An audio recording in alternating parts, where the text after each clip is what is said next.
Pada Kristus.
Salam sejahtera dalam kasih Tuhan kita Yesus Kristus.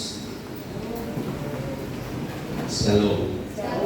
Haleluya. Bapak Ibu Saudara, tanpa Roh Kudus kita tidak ada arti. Tanpa Roh Kudus kita semua sama seperti mesin robot yang mati. Sebab oleh Roh Kudus kita semua bisa hidup. Kita bisa diberdayakan. Kita bisa memahami Tuhan. Dan kalau kita ada hari ini, semua karena anugerah Tuhan. Kristus dalamku adalah pengharapan akan kemuliaan. Kristus dalam kita, Christ in you, Christ in me, Christ in us is the hope of glory. Haleluya. Sama-sama katakan. Christ in me, Christ in you, Christ in us is the hope of glory. Jadi pengharapan akan kemuliaan itu Tuhan sediakan di dalam Kristus. Di luar Kristus tidak ada pengharapan kemuliaan. Tapi dalam Kristus kita ada pengharapan. Dan pengharapan ini bukan pengharapan kosong, bukan PHP, tetapi ini pengharapan yang betul-betul berisi. Saudara punya masalah bukan masalah kalau Kristus dalam kita betul-betul terus bertumbuh menjadi dewasa. Bukan Kristusnya, tapi roh kita yang disebut dengan roh Kristus itu terus bertumbuh, upgrade, dan jadi besar, jadi matang, jadi dewasa, dan kita benar-benar bisa menghandle banyak hal yang selama ini kita sulit untuk mengatasinya. Saudara bersemangat bilang haleluya. Mari kita akan buka dalam Kolose pasal 1 ayat 27. Kolose pasal 1 ayat 27. Sambil kita berdiri bersama, saya mohon bantuan untuk membacanya juga. Kolose 1 ayat 27, mari kita berdiri. Kita baca sama-sama. Kalau dapat dari ayat 26, Kolose 1 ayat 26 sampai 27, sama-sama 2, 3. Yaitu rahasia yang tersembunyi dari abad ke abad dan dari turunan ke turunan, tetapi yang sekarang dinyatakan kepada orang-orang kudusnya. 27.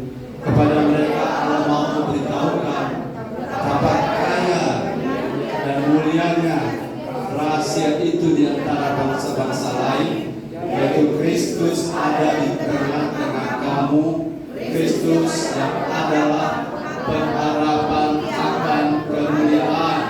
Ayat 27 kita baca ulang, 2, 3. Kepada mereka Allah mau memberitahukan betapa kaya dan mulianya rahasia itu di antara bangsa-bangsa lain, yaitu Kristus ada di tengah-tengah kamu, Kristus yang adalah pengharapan akan kemuliaan. Katakan amin. Haleluya. Saudara-saudara boleh lihat dalam terjemahan bahasa Inggrisnya, pasal 1, Kolose 1 ayat 27. Bahasa Inggrisnya coba lihat ya. Sama-sama kita baca.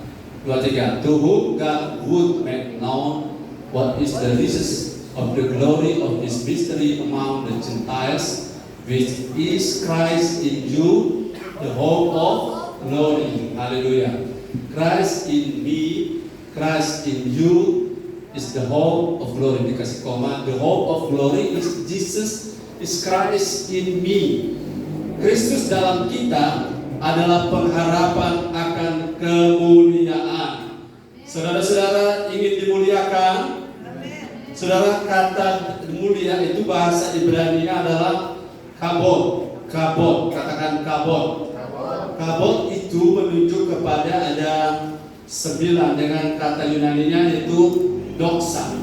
Kata kabod dan kata doxa. Sebutkan bersama doxa. Doxa bukan dosa ya. Doxa itu artinya kemuliaan. Bahasa Inggrisnya glory. Bahasa Latinnya gloria. Masih ingat kalimat di Natal, Gloria in excelsis Deo, ya. Gloria in excelsis Deo, glory, kemuliaan. Kata glory atau kata kemuliaan dari kata kabot tadi memiliki sekian banyak arti. Yang pertama adalah kabot atau doxa berarti kemuliaan itu sendiri. Kemudian kehormatan. Saudara mau dihormati, semua kita mau dihormati, tapi dalam konteks dalam Kristus kita mau dihormati. Saudara tidak mau dihormati kan? Haleluya. Mari fair saja. Saya suka dihormati, tapi dalam konteks dalam Kristus. Ya. Kemudian ada nama atau reputasi. Saudara punya nama bisa rusak di masa lalu atau di mata orang-orang tertentu. Tapi kalau kita menjadi dewasa, maka Tuhan akan memulihkan reputasi kita. Daud memiliki nama. Nama Daud, saudara, adalah nama yang bukan tidak pernah salah, tidak pernah keliru, bahkan tidak pernah jatuh. Tapi nama Daud itu reputasinya di-upgrade, dipromosi oleh Tuhan. Nah, kalau Tuhan yang angkat, sudah tidak ada orang bisa turunkan. Kalau Tuhan yang turunkan, sebaliknya tidak ada orang bisa angkat. Setuju dengan saya? Katakan amin. Jadi yang namanya kemuliaan, kehormatan, kemudian nama, kemudian nilai diri atau harga diri. Saudara, jangan sampai kita salah paham. Harga diri itu baik, penting, tetapi jangan kita mempertahankan harga diri karena kita punya kerinduan bukan seperti kerinduan Kristus. Harga diri kita begini ceritanya. Saudara, bedakan ya. Orang kalau mau punya harga diri secara dunia, itu mereka mencari nama, mereka mencari posisi. Tetapi harga diri kita kalau di dalam Kristus itu bedanya begini. Kalau saudara mau naik, halo, saudara yang mau naik bilang amin. Saudara menjadi kepala bukan ekor, betul ya? Kita menjadi kepala. Tapi kalau filosofi dunia, kalau mau naik, nilai diri itu mau di-upgrade orang-orang tertentu ya. Mereka pakai filosofi kata. Filosofi kata itu begini. Katakan kata. Oh, kata itu kodok ya. Kata itu punya filosofi untuk naik begini. Ke bawah mereka menginjak. Ke samping mereka mengikut. Dan ke atas mereka menjilat. Itu filosofi dari orang-orang yang menggunakan cara dunia. Kita tidak menggunakan cara dunia untuk naik. Kalau Tuhan angkat kita, Tuhan punya satu poin. Kalau kita berkenan, musuh pun didamaikan. Kalau kita berkenan, hidup kita memang mungkin pernah rusak. Tetapi kalau kita berkenan, Daud seperti Daud, Tuhan promosi dia dan menemukan dia. Saya bandingkan Daud dengan Saul. Saudara tahu Saul tidak pernah jatuh dalam hal-hal yang mungkin kita tahu secara masyarakat, secara sosial. Saul tidak pernah salah. Saul punya kesalahan hanya tidak tunduk. Saul punya, saya pakai kata-katanya hanya untuk membandingkan karena di mata manusia kalau jatuh itu nanti hal-hal yang moral, tapi tidak tunduk bukan kejatuhan. Saudara, tidak tunduk bagi Tuhan, bahkan kejahatan yang paling besar, katakan kejahatan yang paling besar adalah, ulangi bersama saya, kejahatan yang paling besar adalah, misalkan semuanya bisa mengucapkan sama-sama 2, 3. Kejahatan yang paling besar adalah tidak percaya Tuhan. Tidak percaya Tuhan. Saudara boleh memiliki banyak hal yang hebat, tapi kalau saudara tidak bergantung, tidak percaya kepada Yesus, saudara tidak bergantung, berserah kepada firman, saudara sedang berbuat kejahatan. Katakan kejahatan. Jadi kejahatan itu bukan soal pelanggaran moral saja. Kejahatan itu bukan soal saudara membuat sesuatu yang sifatnya kriminal. Tapi kejahatan yang paling parah adalah, maka kenapa orang tidak percaya masuk neraka? Karena tidak percaya adalah kejahatan paling besar. Begini, saya atau saudara menciptakan sesuatu dan sesuatu itu menjadi makhluk hidup. Kemudian makhluk hidup itu dicipta oleh saudara, dari saudara, kekuatan dari saudara, nafas dari saudara, makan minum dari saudara, kesehatan dari saudara. Semua fasilitas oksigen, sinar matahari, hujan, semua dari saudara. Tetapi orang itu yang kita ciptakan tidak percaya kita. Saudara bisa tangkap ini? Kita yang bikin dia, kita yang kasih makan dia, kita yang pelihara dia, kita kasih fasilitas oksigen, sinar matahari. Hukum-hukum di dunia ini adalah, saudara tahu, langit dan bumi, khususnya bumi diciptakan untuk kepentingan manusia, ya, untuk kepentingan manusia. Semua dicipta dulu 1 sampai 5, kemudian hari ke-6 Tuhan cipta manusia. Dia sediakan fasilitas. Tetapi satu yang Tuhan dapati, kejahatan yang paling parah adalah kalau saya dan kalau saudara tidak percaya dia. Haleluya, haleluya. Jadi kalau saudara, Tuhan ampuni saya yang tidak percaya ini, itu benar. Tidak percaya harus minta ampun.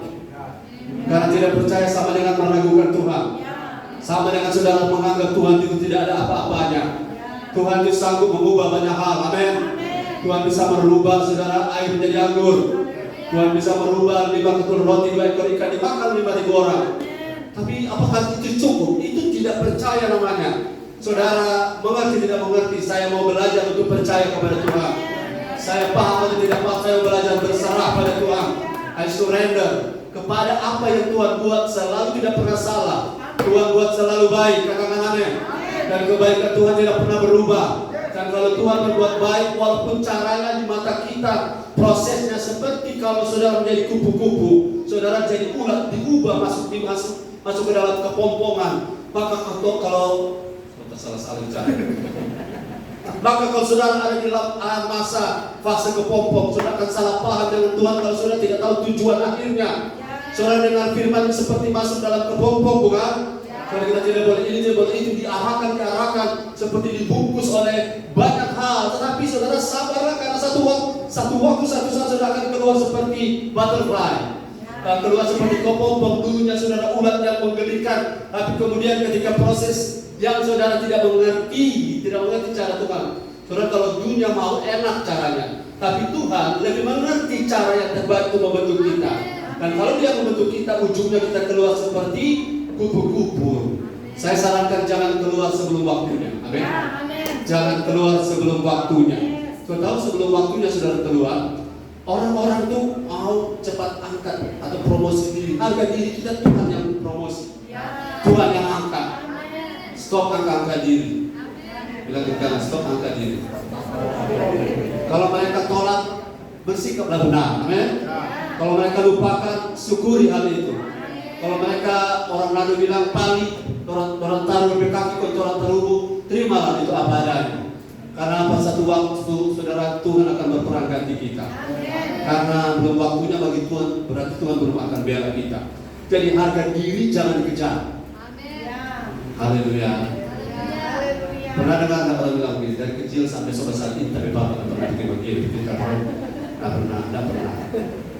Dari kecil sampai saat ini tidak pernah ada orang bikin begini. Tidak pernah. Harga dirimu ada di tangan Tuhan. Tuhan bilang kau berharga. Saudara berharga bukan karena siapa yang bilang saudara berharga, tapi saudara berharga karena Tuhan yang membuat saudara berharga. Orang boleh bilang kita buruk, orang boleh bilang kita tidak punya harga, tapi kalau Tuhan bilang kita berharga, kita benar-benar berharga. Jadi dalam Kristus ada pengharapan. Amin. Pengharapan bukan hanya dihibur, surga telinga, tetapi pengharapan kita akan mengalami kemuliaan yang saya sebutkan tadi, ada 9 yang namanya kemuliaan, kehormatan, nama, nilai diri, kekayaan. Jangan salah paham, kekayaan adalah bagian daripada kemuliaan. Haleluya. Kemudian ada kelimpahan, kemegahan, ya. Kita bisa bermegah, apa beda bermegah dengan sombong? Ya, beda dengan tipis. Saudara hati-hati, bermegah itu karena siapa yang di belakang kita, siapa yang tolong kita, siapa yang berkati kita, siapa yang angkat kita, itu bermegah. Tapi sombong itu sapa dulu, tapi Bapak, sapa dulu pemain musiknya, sapa dulu BL-nya, sapa dulu jemaatnya. Itu bermegah yang salah. Kalau kita ada gereja ini ada semua karena Tuhan. Pelayanan ini bisa diberkati karena Tuhan. Perkenanan Tuhan itu penting sekali kita perhatikan. Kalau Tuhan tidak berkenan, ada banyak gereja tutup. Kenapa? Karena kalau cuma orientasi uang, bisnis, manajemen, kalau jemaat Tuhan tidak kirim, kita mau pimpin kursi. Haleluya. Hari ini ada banyak orang pengucapan, tapi saya arahkan, saya bilang pada istri saya, jangan fokus pada kursi. Pelayan itu fokus pada Kristus. Amin. Karena membawa orang ke sini cuma Tuhan yang bisa. Amin. Kalau memang Tuhan tidak bawa, kita tarik pakai tali labrak, pakai tali kapal, saudara yang belas tangan. Amin. Jangan stres soal itu, karena agenda kita bukan orang dalam arti orang-orang bertambah, tapi agenda kita orang menjadi seperti Kristus punya karakter. Katakan amin. Haleluya. Kemudian dalam kata kemuliaan ada kata kecerahan, brightness. Saudara yang biasa pakai pencuci muka supaya mengkilat, ya, apa? Glowy. Saudara mau glowy? Saudara pernah ingat Musa waktu turun dari apa? Sinai, waktu dia turun wajahnya glow, bersinar, sampai dia harus pakai cadar. Karena orang tidak tahan melihat wajahnya. Sudah mau seperti itu? Amin. Itu adalah kemuliaan yang Yesus janjikan. Haleluya. Haleluya. Jangan haus perhatian, jangan haus cari-cari istilahnya pujian dari manusia. Karena kita harus mati dengan itu. Kita harus matikan daging minta dipuji. Atau bahasa Manado bilang makan puji. Bilang berikan jangan makan puji.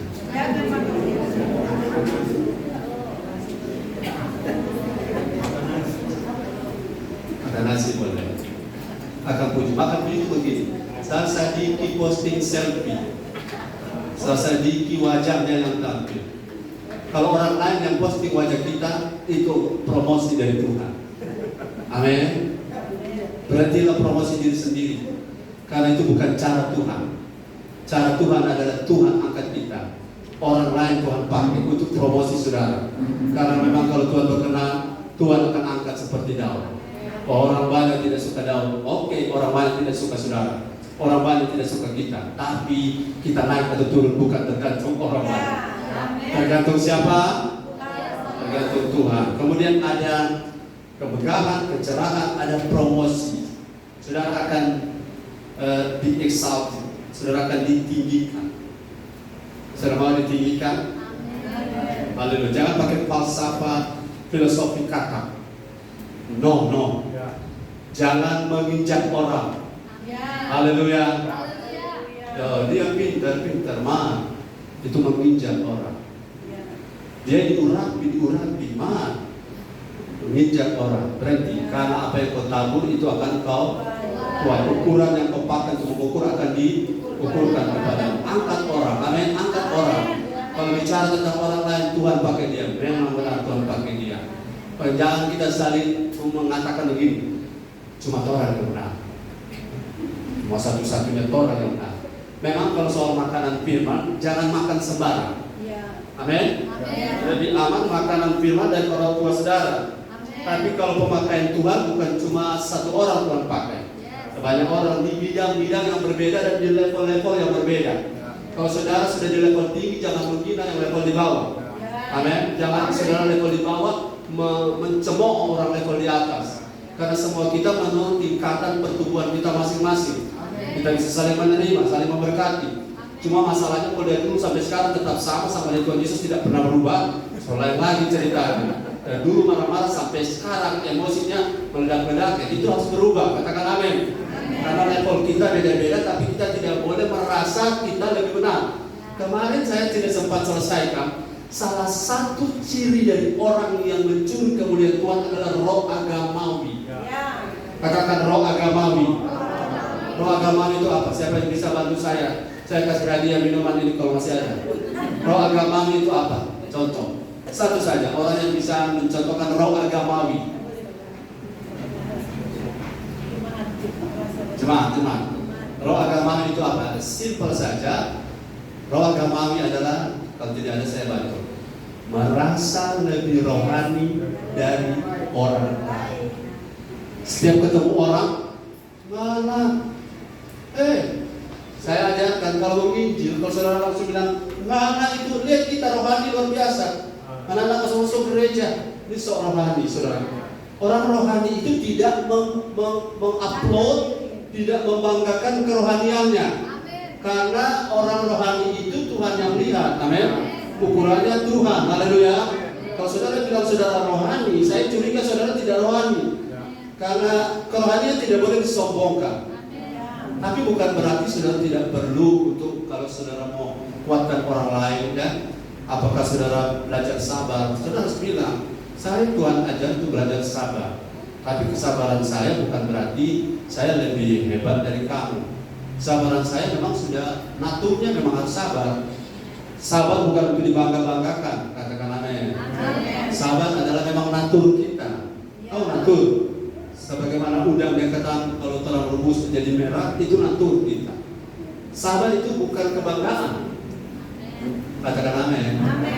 Sabar adalah natur. Kasih bukan kebanggaan, tapi kasih adalah natur. Tahu natur? Apa kata lain dari natur? Alami atau kodrat? Kodrat. Anak-anak Tuhan kodratnya hidup dalam kasih. Bukan karena kita sudah mengasihi maka kita hebat. Itu standar alami, kodrat, natur. Natur kita itu bukan sesuatu yang harus dibanggakan, tapi itu merupakan sesuatu yang tidak kita expose, karena itu sekali lagi natur kita. Oke, saudara mau kemuliaan itu menjadi sesuatu dalam hidup saudara, menjadi nyata dalam hidup saudara. Saudara tahu apa rahasianya? Rahasianya adalah saudara bersedia mau jadi serupa atau dewasa seperti Kristus. Tidak ada jalan lain, Bapak Ibu. Tidak ada jalan lain. Katakan, tidak ada jalan lain untuk mengalami kemuliaan, karena Kristus dimuliakan pada stage, pada posisi dia dewasa.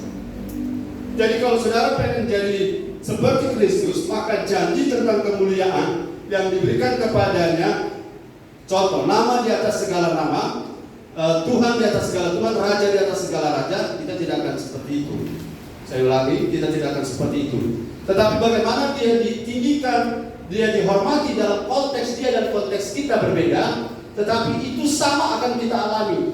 Orang menghormati Yesus dan orang menghormati kita karena Yesus dalam kita. Amen. Setuju dengan saya? Katakan amin. Orang menghargai kita punya nilai diri bukan karena nilai diri kita saja, tetapi orang menilai kita, menghargai kita karena Kristus dalam kita yang mereka hargai. Itu yang lebih menetap sifatnya dan lebih kekal dan lebih berkualitas. Halo. Jadi kita harus menjadi dewasa. Saya harus berusaha jadi dewasa. Ingat baik-baik, menjadi dewasa adalah pilihan. Sekali lagi, menjadi dewasa adalah pilihan. Bilang kiri kanan, menjadi dewasa adalah pilihan. Kalau menjadi tua itu otomatis, ya. Menjadi tua itu otomatis. Tapi menjadi dewasa itu pilihan. Haleluya. Sekali lagi, menjadi dewasa itu pilihan. Berhenti jauh saudara-saudara tersinggung. Amin. Karena orang dewasa tidak tersinggung. Haleluya. Berhentilah maraju. Katakan amin. Maraju itu adalah ciri-ciri kekanak-kanakan. Sudah bukan level kita. Amin. Ditegur bilang yes. Amin. Karena saya beruntung kalau saya ditegur. Kalau tidak saya ditegur, kita bersyukur kalau ada orang tegur. Kalau tidak ada orang tegur, kita akan kemana kita arah jalan ini? Entah kemana, bagaimana, dan selanjutnya kita tidak tahu kemana kita. Tapi kalau ada orang tegur kita bisa perhatikan jalan kita, perbaiki jalan kita. Nah, kalau Kristus dalam kita jadi dewasa, ini yang akan kita bahas pada hari ini. Saudara jangan ingat makanan dulu. Haleluya. Kerajaan Allah bukan soal makanan dan minuman. Beberapa kali saudara, maaf ini cuma sebuah contoh. Saya puasa, kemudian harus menemani orang makan. Jadi puasa di depan orang makan. Itu yang sebenarnya puasa menahan diri betul-betul. Ya. Jadi kalau saudara puasa dan orang lain makan, saudara marah, itu bukan puasa yang benar, itu puasa agamawi. Puasa agamawi artinya memarahi orang yang tidak puasa. Tapi puasa kita di depan orang makan pun kita tidak terganggu. Karena kita puasa bukan untuk dilihat orang. Kita puasa bukan untuk kerohanian dilihat hebat. Tapi puasa kita adalah kita membayar sesuatu supaya mengejar perkenanan Tuhan. Yang setuju dengan saya katakan amin. Haleluya. Jadi kalau kita dewasa, yang pertama, kalau kita mau jadi dewasa dan kemudian kita berproses jadi dewasa, apa yang akan kita alami dalam janji pengharapan kemuliaan? Yohanes 14 ayat 12 dan 13. Yohanes 14 ayat 12 dan 13. Firman Tuhan, aku berkata kepadamu, sesungguhnya barang siapa percaya kepadaku, dia akan melakukan juga pekerjaan-pekerjaan yang aku lakukan, bahkan pekerjaan-pekerjaan yang lebih besar daripada itu. Sebab aku pergi kepada Bapa, dan apa juga yang kamu minta dalam namaku, aku akan melakukannya, supaya Bapa dipermuliakan di dalam Anak. Jika kamu meminta sesuatu kepadaku dalam namaku, aku akan melakukannya. Amin. Iya, luar biasa. Saudara lihat di kemuliaan, kalau saudara dapatkan posisi proses pendewasaan ini, janji Tuhan, kemuliaannya. Bayangkan apa saja yang kita minta Tuhan berikan. Apa saja yang kita minta, Yesus akan melakukannya. Otomatis kita sudah batasi bahwa orang dewasa tidak minta yang aneh-aneh. Amin. Orang dewasa yang tidak neko-neko dengan Tuhan. Orang dewasa punya isi permintaan betul-betul menunjukkan dia dewasa. Dan orang dewasa yang meminta kepada Tuhan, ini janji. Bahkan kita ayat ini bilang akan, ini kemuliaan, katakan kemuliaan. Akan ada sesuatu yang lebih besar daripada apa yang telah pernah Yesus lakukan, kita akan melakukannya. Sampai saat ini saya belum mengerti seluruhnya apa yang dimaksud dengan ayat ini. Tapi saya coba bisa memberi referensi secara fisikal, secara harfiah tentang makna dari ayat ini. Yang pertama adalah Yesus melayani di zaman waktu Yesus hadir di muka bumi. Dia hanya melayani sekitar tanah Israel, tanah orang bilang tanah Palestina. Bapak Ibu tahu saudara, luas Israel itu, luas negara Israel hanya 22.145 km bujur sangkar. 22.145 km bujur sangkar. Luas wilayah pelayanan Yesus cuma pernah ke Fenisia, yaitu daerah luar dari Israel, dan dia tidak pernah pergi ke Arab, dia tidak pernah pergi ke Mesir. Dia pernah waktu kecil, tapi tidak dalam pelayanan. Dia tidak pernah pergi ke Spanyol, apalagi ke Indonesia, tidak pernah. Nah, dia hanya di 22.000 km bujur sangkar itu. Sedangkan kita sekarang, saudara, ada hidup di Indonesia. Saya ukur Jawa Tengah punya luas. Saudara tahu Jawa Tengah, provinsi maksud saya. Jawa Tengah punya luas itu hanya 32.801 km bujur sangkar. Jadi 32.000 dibanding dengan Israel 22.000, berarti Jawa Tengah lebih besar daripada tanah Israel, area pelayanan Yesus secara geografis.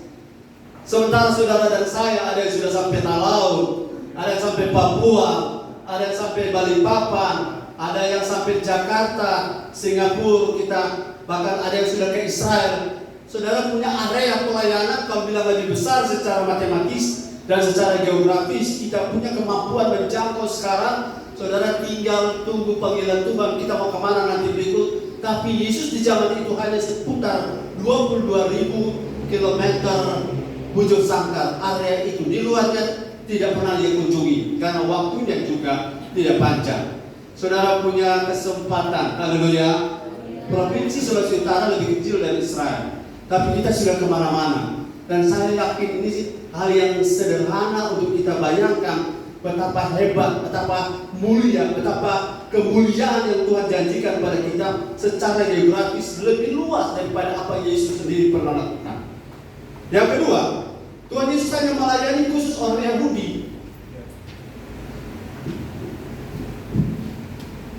Tuhan Yesus hanya melayani khusus orang Yahudi. Bahkan dia pernah bilang kepada seorang ibu perempuan Kanaan, Fenisia, dengan mengatakan tidak baik mengambil roti yang untuk anak-anak dan berikan kepada anjing-anjing. Sampai ibu itu kalau sudah menurut ukuran kita bisa tersinggung. Tapi dia bilang, betul-betul. Tapi anjing-anjing juga makan dari remah-remah. Artinya Yesus punya fokus orang Yahudi saja. Saya hitung penduduk Yahudi sama 2018 itu 14 juta. 2018 14 juta setengah. Dan kalau total penduduk tahun 2018 7.582 juta. Berarti penduduk Yahudi di zaman itu kalau ambil ukuran persentase ini, bahwa tidak sampai 1% yang Yesus layani. Tidak sampai 1% dari populasi manusia waktu itu. Tidak sampai 1%. Bahkan saudara-saudara, dia melayani hanya punya murid paling banyak 120. Dan murid yang pertama itu 12. Bahkan dari 12 salah satu prokel. Haleluya. Mengerti maksud saya?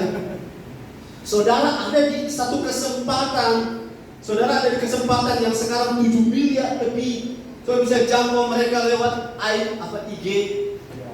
Ya, saudara bisa jangkau mereka lewat FB.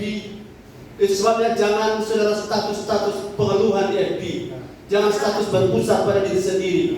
Karena adanya media sosial, kesempatan saudara melakukan apa yang Yesus pernah lakukan lebih besar dari sisi jangkauan. jangkau orang-orang karena skalanya lebih besar di zaman kita.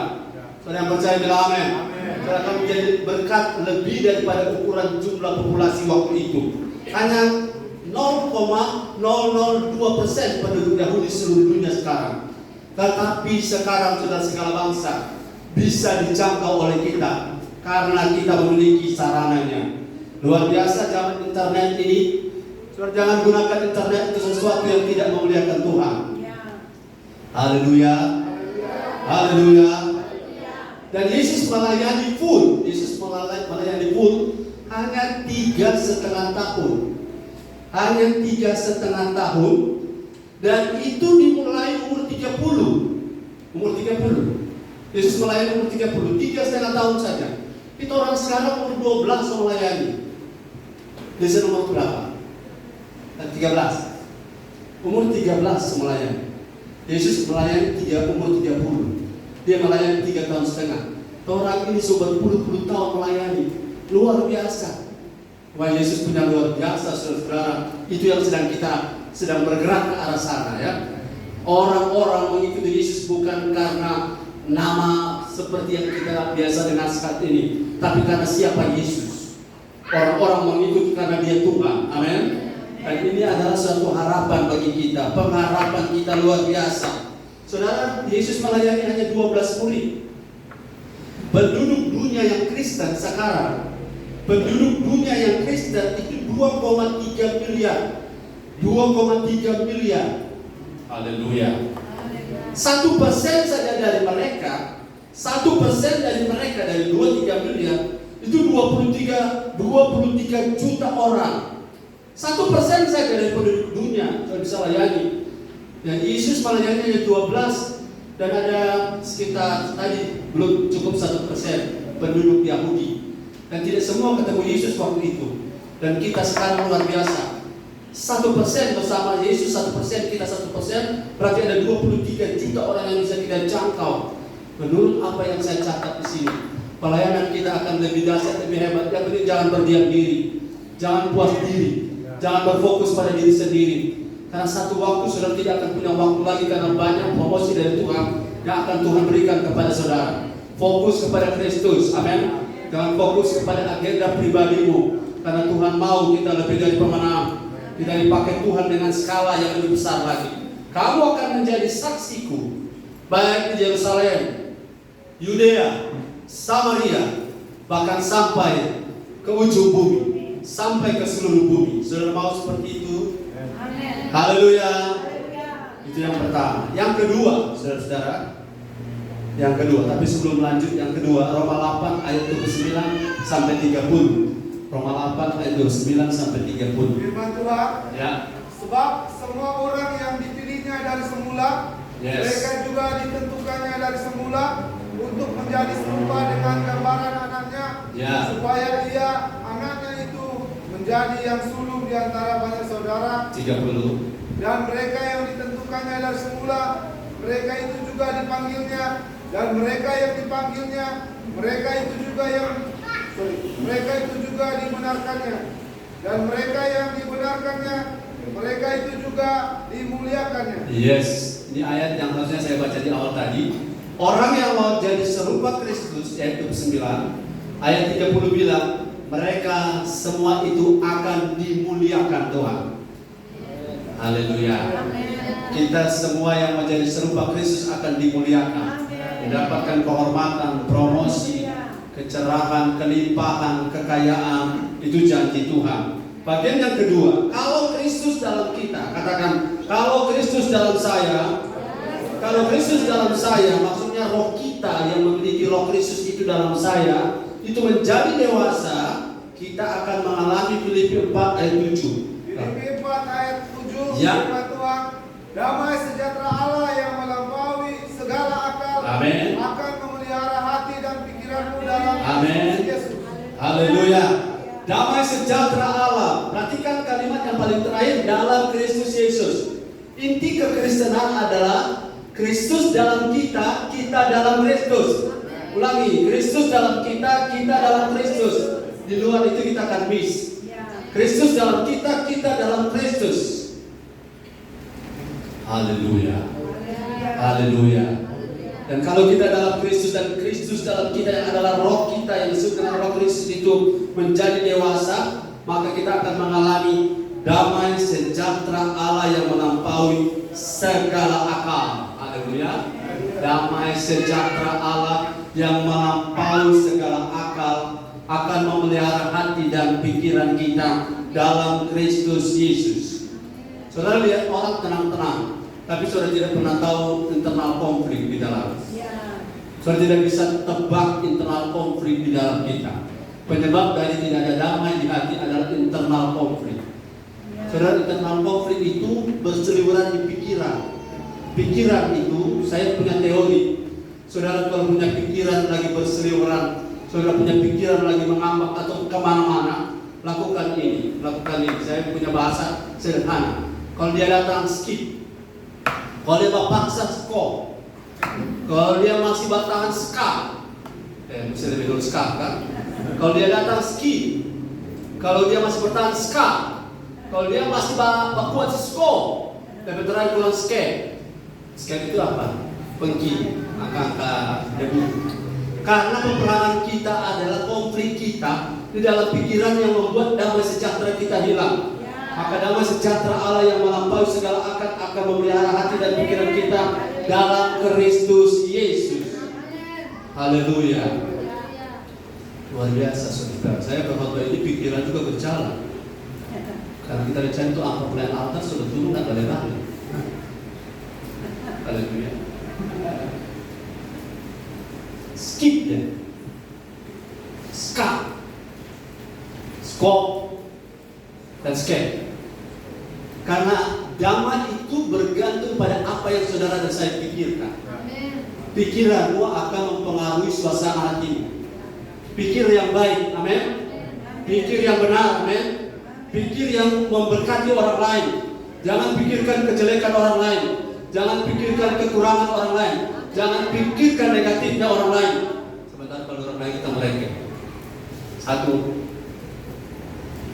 Kenapa? Saya minta gereja ini menghormati Tuhan. Kalau tidak menghormati Tuhan, jangan mimpi perkenanan Tuhan. Jangan mimpi kemuliaan Tuhan. Karena dari pelayan altar ini yang harus menghormati Tuhan. Kalau pelayan altar tidak hormat Tuhan, bagaimana jemaat hormat Tuhan? Saya bicara ini karena memang waktunya saya bicara. Kenapa?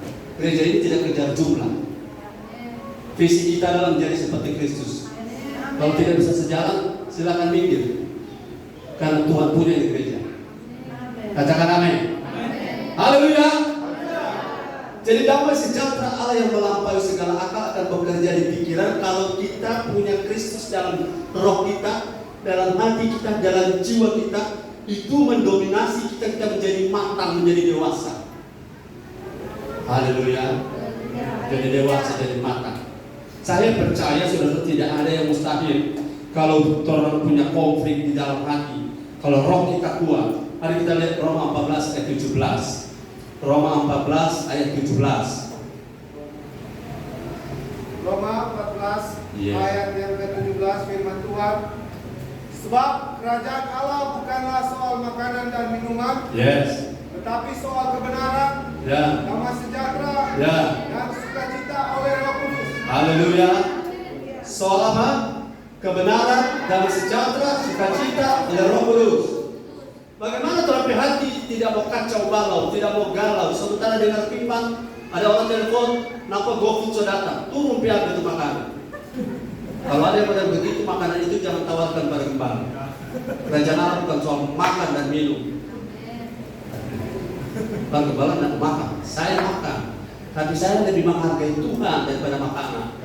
Karena makanan itu bukan inti dari kerajaan Allah. Tapi soal sukacita dan sejahtera. Jadi catat baik-baik. Perhatikan, hormat itu lebih penting daripada makanan. Hormat lebih penting daripada fasilitas yang lain. Karena tanpa itu kita bisa banyak orang. Tapi apa artinya tanpa perkenanan Tuhan? Apa artinya tanpa hati Tuhan ada di dalam kita? Jadi kerajaan Allah itu soal damai sejahtera. Dan kalau kita dalam kerajaan Allah, kita dalam Kristus, kalau kita terus menjadi dewasa, maka pengharapannya adalah kita akan hidup dalam damai sejahtera yang melampaui segala akal. Haleluya. Haleluya. Damai yang melampaui segala akal terjadi kapan? 1 Tesalonika 5 ayat 23. Saya minta saudara-saudara fokus pada firman. 1 Tesalonika 5 ayat 5 firman Tuhan. 23 ayat 23. 1 Tesalonika 5 ayat 23. Firman Tuhan, semoga Allah damai sejahtera menguduskan kamu seluruhnya, dan semoga roh, jiwa dan tubuhmu terpelihara sempurna dengan tak bercacat pada kedatangan Tuhan, pada kedatangan Yesus Kristus Tuhan kita. Yes.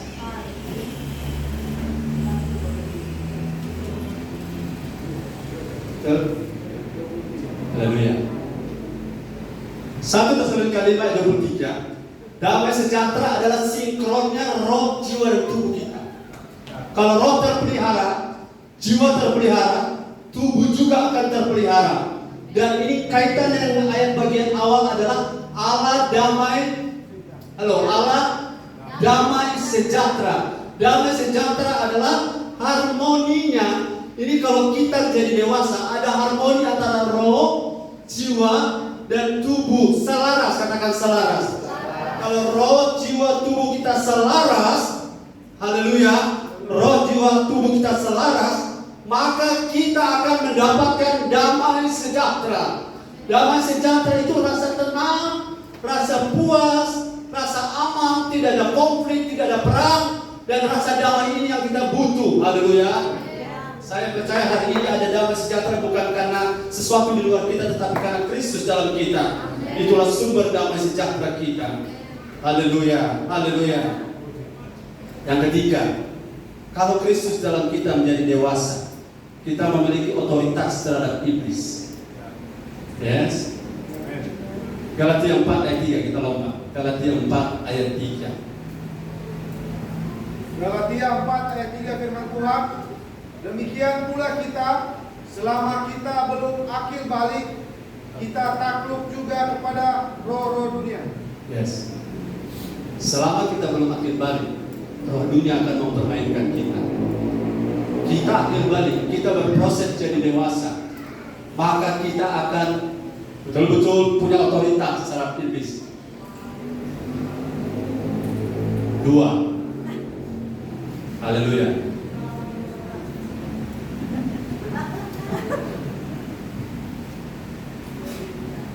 Saya minta ibadah ini dihormati, ya.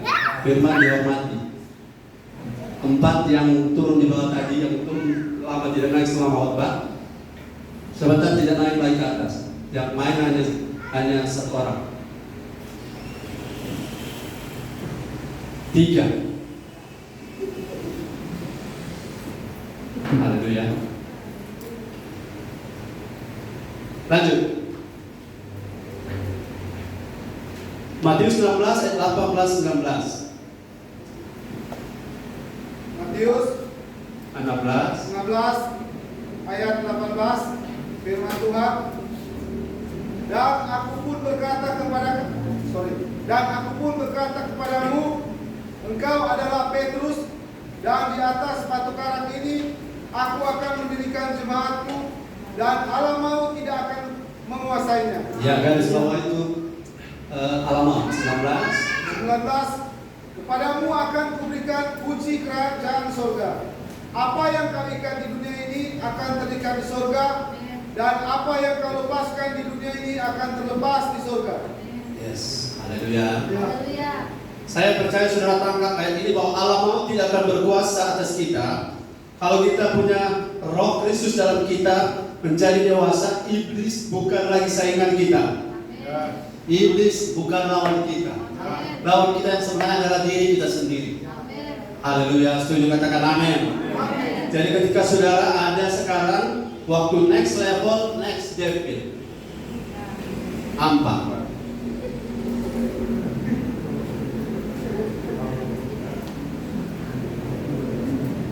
Haleluya.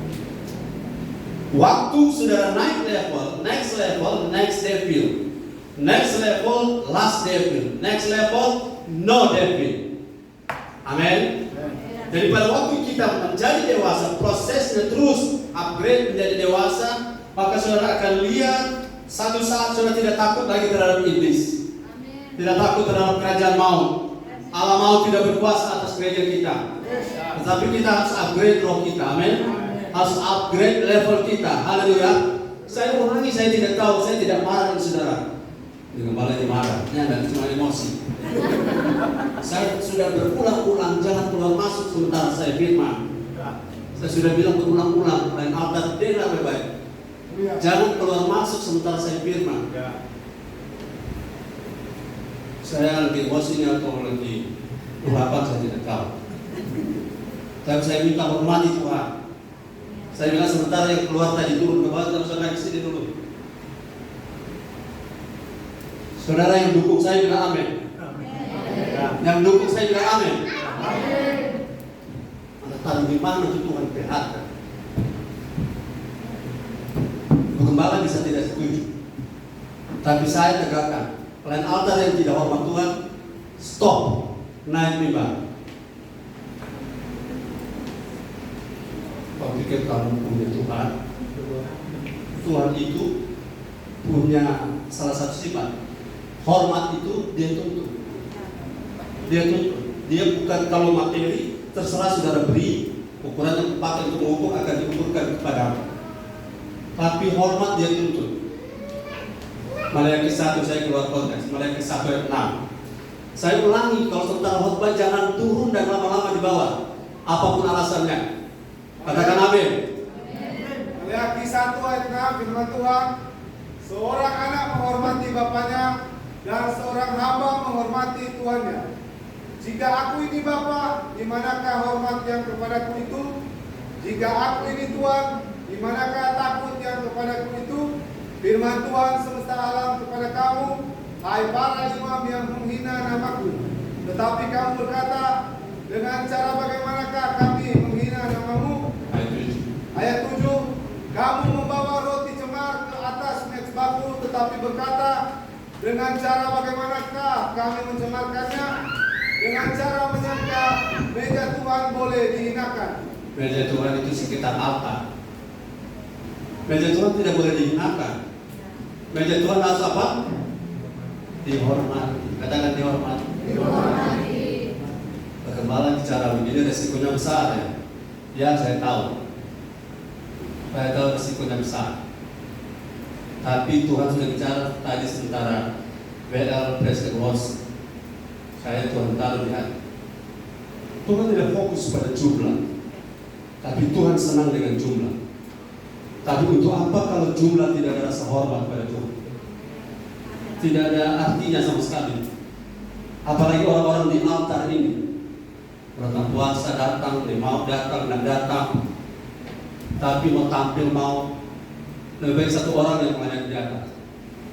Kalau sikapnya tidak berubah, karena rasa hormat Tuhan jadi bilang, silakan bro, hormat tidak hormat no problem. Tidak, hormat Tuhan tuntut. Katakan Tuhan menuntut hormat. Jangan marah ya, saudara jangan tersinggung karena saya harus bicara dengan Tuhan yang hantam saya. Setuju dengan saya bilang amin. Haleluya. Haleluya. Dengan cara menyangka meja Tuhan boleh dihinakan. Saya ulang satu kali lagi supaya sudah catat baik-baik karena ini semua supaya kalau gembala tegur tidak ada marah. Bahwa Tuhan itu menuntut rasa hormat. Tuhan menuntut rasa hormat. Saudara boleh tidak hormat saya, karena mungkin saya punya kekurangan. Tapi hormat Tuhan. Haleluya. Sudah capek? Saya juga capek. Tapi hormat pada Tuhan tetap harus diberikan. Karena itu haknya Tuhan. Haleluya. Jangan rasa biasa ibadah ini. Jangan rasa bahwa ibadah ini adalah kebiasaan, tradisi. Tidak, ibadah ini Tuhan punya. Gereja ini Tuhan punya. Dan kalau saudara menghormati Tuhan, Tuhan akan promosi saudara dan saya. Tuhan akan angkat kita. Akan ada banyak orang, saya sudah lihat di luar sana, menyesal karena mengerjakan pekerjaan Tuhan semau gue. Menurut saya bodoh orang Jakarta bilang. Menurut seleranya dia. Dia mau ya, kalau tidak ya tidak. Tanpa ada rasa hormat, perkenanan Tuhan tidak ada di gereja. Haleluya. Haleluya. Usaha nanti kembali. No. Saya sedang Tuhan bawa untuk bicara ini. Gembala dukung atau tidak, saya tetap akan memegang prinsip ini. Plan altar pertama-tama yang harus dibersihkan. Kita gembala dibersihkan. Motif kita harus bersih. Sikap kita harus bersih. Karena apa? Karena Tuhan butuh rasa hormat. Katakan amin. Selanjutnya, Filipi 4 ayat 19. Filipi 4 ayat yang ke-19, firman Tuhan, Allahku akan memenuhi segala keperluanmu menurut kekayaan dan kemuliaannya dalam Kristus Yesus. Yes. Allah kita, katakan Allah kita, akan memenuhi segala keperluan kita menurut kekayaan dan apa?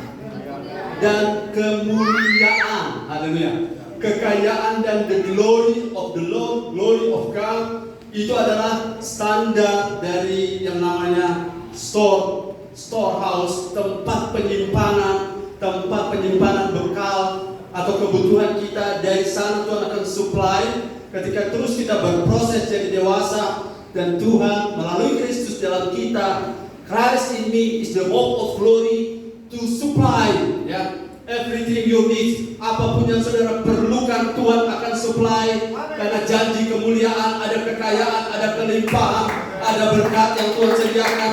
Karena di sini Tuhan tidak ngomong kosong. Tuhan berjanji mulai hari ini ketika bangunan roh kita, seperti kita Hagai, ketika baik Allah, saudara minta maaf saya ngomong tadi di bagian penaltar, saya sedang melakukan membangun, bukan membangun pelayanan, membangun orang. Kalau memang pribadi-pribadi depan, saya terpaksa harus di depan umum. Orang tahu saya tidak setuju saudara firman turun beberapa menit, setengah jam baru naik. Kalau saudara memang tidak siap kasih tahu. Saya lagi sakit buruk ini, kasih info. Kalau tidak, saya pikir saudara-saudara, satu waktu Tuhan akan membersihkan kita semua. Satu waktu Tuhan akan merapikan kita semua. Tapi menyesal kalau saya tidak bicara. Tapi kalau saya sudah bicara, kita sama-sama memperbaiki diri. Katakan amin. Sama-sama membangun. Haleluya. Jadi tugas saya adalah membangun. Katakan membangun. Dan membangun harus merapikan, harus meluruskan. Jika tidak, maka saya bukan master builder, tapi saya pembangun acak. Tapi saya hari ini percaya bahwa Tuhan ada di antara kita. Nah, ketika kita membangun hidup kita, mulai hari ini perhatikan kitab Hagai, saudara. Mulai hari ini ketika dasar pembangunan dari manusia roh itu terus kita bangun, maka pada hari ini lihat berkat yang tadinya seperti dimasukkan dalam kantong bocor, sudah mulai Tuhan tutup kantong-kantong bocornya. Katakan amin. Sudah mulai Tuhan buka tingkap-tingkap langit. Katakan amin. Dan Tuhan kirim burung puyuh, burung gagak, Tuhan kirim ikan. Haleluya. Tuhan kirim apa-apa yang saudara perlukan. Dunia boleh krisis, tapi kita tetap berlimpah, karena kemuliaan di dalamnya ada kelimpahan. Haleluya. Surah Matius 6, 31, 32. Apa yang dicari oleh bangsa tidak mengenal Allah, umat yang tidak mengenal Allah mencari. Jangan lupa Bapa di surga juga tahu kita memerlukannya. Dan ini adalah bagian kemuliaan, kekayaan dan kemuliaannya. Haleluya. Tuhan, saya baca Matius 6 ayat 31, 32. Firman Tuhan, sebab itu janganlah kamu khawatir dan berkata, apakah yang akan kami makan? Apakah yang akan kami minum? Apakah yang akan kami pakai? Yang kedua, semua itu dicari bangsa-bangsa yang tidak mengenal Allah.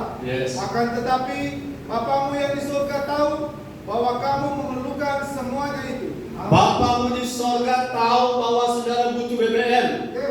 Bapak di surga tahu saudara butuh kuota. Bapak di surga tahu handphone sudah rusak dan butuh handphone baru. Bapamu di surga tahu motor bututmu sudah perlu diganti. Bapak di surga tahu bahwa pulsa listrikmu tadi habis. Bapak di surga juga tahu bahwa perlu roti sebentar. Bapak di surga tahu apa yang mau makan sebentar. Apa yang dicari oleh bangsa-bangsa yang tidak kenal Allah, Bapak di surga tahu. Katakan tahu. Dan Tuhan Bapak di surga tidak pernah pura-pura tidak tahu. Sebab Dia tahu semua kebutuhanmu, ya. Jadi Tuhan tahu semua kebutuhan. Tetapi upgrade roh, kasih makan roh, jadi dewasa, maka bagian Tuhan akan supply segala keperluan kita, segala kebutuhan menurut standar apa? Menurut kekayaan menurut kemuliaan Gubernur Gorontalo. Bukan. Menurut kekayaan dan kemuliaan Yesus Kristus. Setuju dengan saya bilang amin. Saudara, saya pernah menceritakan tentang Bilangan 11 ayat 31. Bilangan 11 ayat 31. Tenang saja, saya dapat bocoran bahwa sebentar kita akan ada berkat-berkat melimpah. Haleluya. Bilangan 11 ayat 31 firman Tuhan. Dengar baik-baik. Lalu bertiuplah angin yang dari Tuhan asalnya. Lalu bertiuplah angin yang dari Tuhan asalnya. Dibawanya lah burung-burung puyuh dari sebelah laut. Yes. Dan dihamburkannya ke atas tempat perkemahan dan di sekelilingnya. Ya. Kira-kira sehari perjalanan jauhnya. Ya. Ke segala penjuru. Dan kira-kira 2 hasta tingginya dari atas muka bumi. Ini kitab Bilangan cerita tentang waktu itu orang Israel bersungut-sungut karena tidak makan daging. Mana terus. Jadi mereka bersungut begini. Mana lagi terus. Mana bahasa Ibrani apa itu? What is that? Apa itu? Mana bahasa Ibrani? Mana? Apa lagi ini? Apa itu? Apa ini? Apa itu? Dulu ada acara itu. Apa ini? Apa mana? Ya, haleluya. Mana ini orang sampai bosan karena tiap hari sampai mereka menangis minta daging. Dan Tuhan bilang kalau soal daging tidak perlu sampai menangis begitu, bro. Jangan sampai bersungguh, Tuhan tahu kebutuhan kita. Jangan sampai ngomel karena Tuhan tahu kebutuhan kita. Saudara punya tugas bukan Tuhan cukupkanlah kebutuhan kami. Tugas kita mari bertumbuh jadi dewasa. Maka Tuhan akan sediakan semua keperluan kita. Dan ayat ini contohnya. Tuhan maaf dalam tanda petik lagi emosi. Tuhan bisa marah? Bisa. Tuhan bisa marah. Tapi bukan karena Tuhan bisa marah maka saya harus marah. Tidak ya. Bilangan 11 ayat 31. Tuhan kirim burung puyuh, bertiuplah angin yang dari Tuhan asalnya. Dibawanya lah burung-burung puyuh dari sebelah laut, itu berarti sebelah timur ya. Israel sebelah barat, sebelah timur tidak ada laut. Ya, dikirim dari sebelah laut dan dihamburkannya ke atas tempat perkemahan di sekelilingnya. Perhatikan ini yang Tuhan kirim, kebutuhan Israel banyaknya, fokus kepada banyaknya. Kira-kira sehari perjalanan jauhnya ke segala penjuru. Jadi kalau segala penjuru kita ambil jauh kilometer bujur sangka. Jadi kalau pakai 1 hari perjalanan jauhnya itu, kalau 1 jam orang bisa 5 km per jam. Orang jalan kaki kecepatannya normal adalah bisa 5 km per jam, bisa 5 km per jam. Jadi kalau 1 jam dapat 5 km, sehari perjalanan harus ambil 24 jam, ambil 12. Sehari perjalanan yang 1 km per jam, 5 km per jam, 12 jam berapa kilo? Ya, 60. 12 km, 12 jam berarti 60 km panjangnya penebaran burung puyuh. Bayangkan dari mana ke mana itu? Dari Manado sampai mana 60 km pantai utara? Sampai di Poigar boleh? Kota Batu 100. Inobonto. Inobonto Manado boleh 60 km. Inobonto sampai Bolsel bisa 60. Bolsel sampai Bitung, Lembe 60. 60 Bitung sampai Manado. Itu DP luas Tuhan dah kirim. Oh luar biasa terlebih Tuhan. Allah kita Yehova Jireh. Haleluya. Allah kita membuka pintu terang. Jangan salah paham. Saya meluruskan jemaat ini supaya tuh janji ini jadi kenyataan. Berkat-berkat bukan cuma surga telinga. Katakan amin. Sudah tiba-tiba ada orang kirim berkat, tiba-tiba usaha sudah terbuka, tiba-tiba ada orang kasih apa saja. Tapi saya percaya tugas kita bukan mengejar berkat, tugas kita upgrade hidup kita. Makin hari makin dewasa, maka Tuhan melakukan bagiannya bahwa Allah tahu segala yang kita perlukan dan Dia menyediakan menuplai kita menurut kekayaan. Hutang terbayar, katakan amin. Semua saldo-saldo bertambah, katakan amin. Dan usaha kita punya prospeknya diberkati oleh Tuhan. Saudara bayangkan 60 km bujur sangka burung puyuh semua. Artinya mantos burung puyuh, semua burung puyuh. Kalase burung puyuh, Krida burung puyuh, jalan saya semua burung puyuh, Maumbi semua burung puyuh, Yang namanya Starbucks juga burung puyuh semua tertutup dengan burung puyuh. Orang Markus sana di Tikala mana? Perkami burung puyuh, orang dipaniki sana bukan cuma paniki, soalnya burung puyuh tertutup burung puyuh. Tapi luas anak Tuhan berkat ini dalam catatan lagi emosi loh ini. Tuhan kirim berkat dalam catatan Tuhan lagi emosi. Tuhan kirim 60 km firman berkatnya. Haleluya. Tapi tunggu dulu, 60 kali 60 km ujung sangkar, dia tuh lebih tebal. Lebih tebal berapa? 2 hasta tingginya dari tanah. Ya dari tanah, berarti 2 hasta itu 1 hasta berapa? 45 cm. 1 hasta ini 45 cm. Jadi 1 hasta kali 2 hasta berarti 2 kali 45 cm. 2 kali 45 cm berapa cm? 90 kurang 10 1 meter. Jadi anggaplah 1 meter DP tinggi. Burung puyuh baku susu 1 meter dengan luas 60 km firkan. Dari Bitung Manado Minobonto Molibagu, semua burung puyuh. Haleluya. Tidak ada lagi tempat tidur, tidak ada lagi dodika, tidak ada lagi aktivitas sedang GBI, GBS, Nolat, GBI Ruko ini burung puyuh semua. Karena apa? Tuhan memberkati kita lebih dalam kemuliaannya, ukuran yang lebih. Tetapi yang paling penting adalah tunggu tadi, ayat tadi yang saya baca harus ada damai di hati. Amin. Filipi 4:19, Filipi 4 ayat 13, Filipi 4 ayat 7, damai sejahtera Allah yang melampaui segala akal memelihara hati dan pikiran kita dalam Kristus Yesus. Ketika Kristus dalam kita dewasa, damai melimpah. Amin. Kalau damai melimpah, berkat juga melimpah. Bayangkan 60 km ujung sangkar dengan tebal 90 cm atau 1 meter, semua burung puyuh baku susu. Kemudian ayat itu bilang, maka keluarlah bangsa Israel mengumpulkan. Sebenarnya sudah perlu keluar, karena di pinggir kiri kanan ada toilet burung puyuh. Tidak ada tempat bukan berkat Tuhan. Semua isi dengan berkat Tuhan. Kejar apa saudara? Kejar perkenanan. Gereja kita mau kejar perkenanan. Pelayan altar, saudara-saudara. Di sini saya cuma pesan sedikit ya. Sudah beberapa kali orang bergumul yang jadi. Pelayan altar, baku bilang, mari orang kejar perkenanan Tuhan. Haleluya. Haleluya. Apakah ini salah kalau gembala ngomong begini? Tidak. Apakah ini marah-marah kalau gembala ngomong begini? Apakah ini untuk gagah-gagahan? Tidak. Kita kejar perkenanan Tuhan. Ujung-ujungnya juga kita yang diberkati. Ujung-ujungnya kita juga yang dipromosi. Haleluya. Haleluya. Ayat yang poin yang ke-6, Roma 8 ayat 30. Roma 8 ayat 30. Ini luar biasa saudara. Saya bergairah karena kemuliaan itu adalah janji nyata. Ayat 30. Firman Tuhan, dan mereka yang ditentukannya dari semula, mereka itu juga dipanggilnya, dan mereka yang dipanggilnya, mereka itu juga dibenarkannya, dan mereka yang dibenarkannya, mereka itu juga dimuliakannya. Dimuliakan oleh Tuhan. Semua yang menjadi serupa Kristus, dewasa matang seperti Kristus. Ayat ini perhatikan baik-baik yang bagian terakhir. Kali kita tidak boleh mencuri kemuliaan Tuhan, betul? Kita tidak boleh mengambil, menggunakan, menikmati fasilitas sorga secara ilegal dalam motif dan tujuan. Itu definisinya, mencuri kemuliaan Tuhan.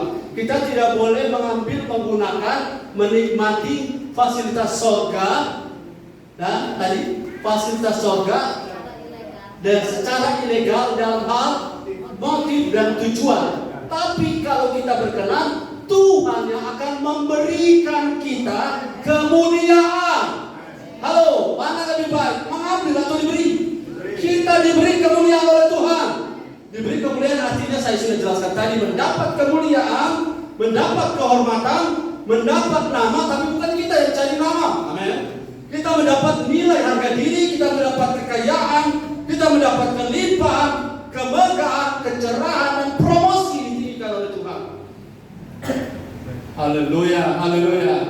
Saya percaya saudara-saudara, Kalau ayat-ayat ini kita pahami benar bahwa tujuan kita menjadi serupa Kristus, kita matang, maka segala yang dicari oleh bangsa tadi yang tidak mengenal Allah, Tuhan sediakan. Tuhan akan muliakan kita. Tuhan muliakan, kata lain, Tuhan hormati kita. Barang siapa menghormati Tuhan akan kuhormati. Yes. Kita melihat sedikit keluar ayatnya.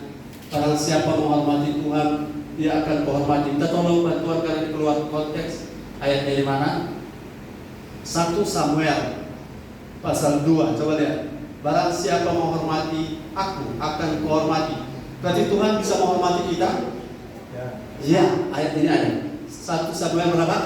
2. Ayat 30. Oke, 1 Samuel 2. Tolong dibaca. Firman Tuhan, sebab itu demikianlah firman Tuhan Allah Israel.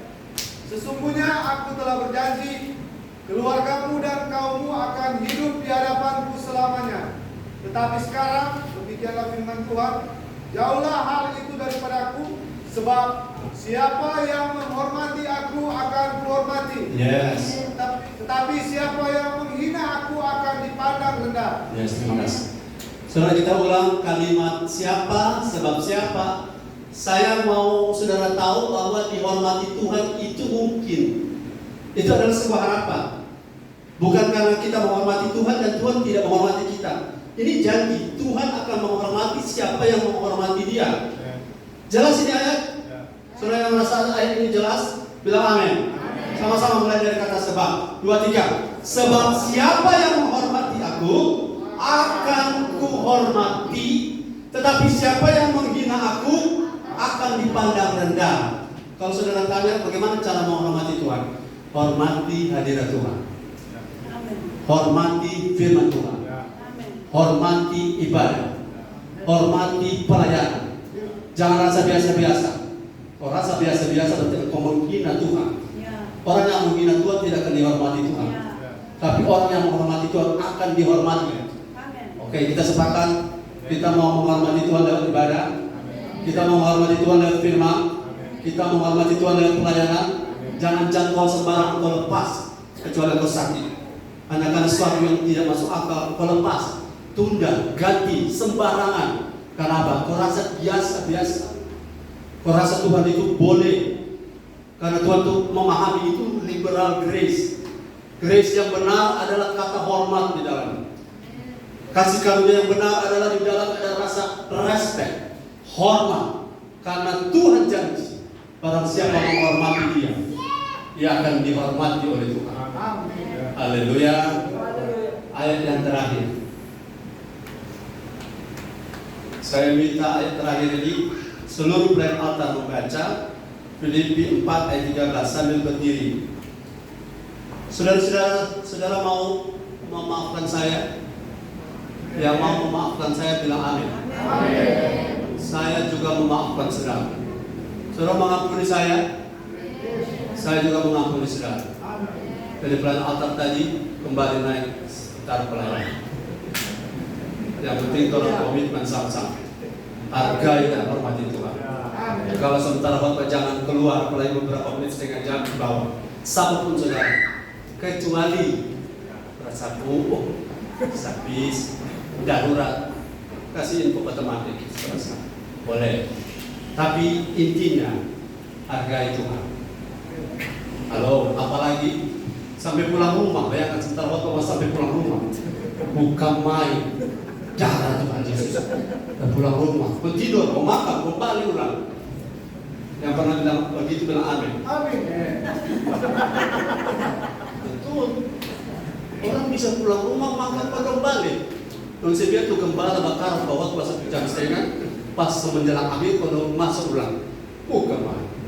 Kami bukan di sini. Di mana orang? Ayat 13. Hormati Tuhan. Saya bilang ini hormati Tuhan ulang. Seluruh pelayan altar. Berdiri seluruh pelayan altar. Baca sama-sama ayat ini. 1, 2, 3.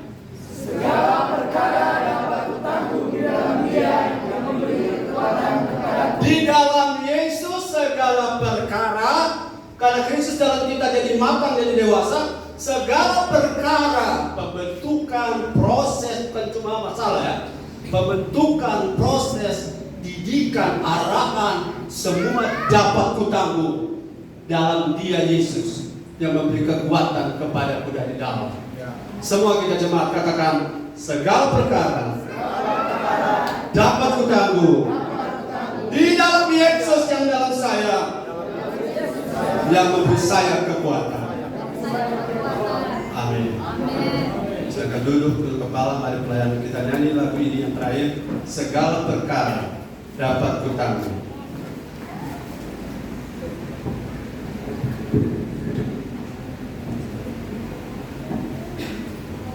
Ada pelayan musik kan saya sudah kasih ampun toh. So bermaaf. Yang penting jangan kedua kali.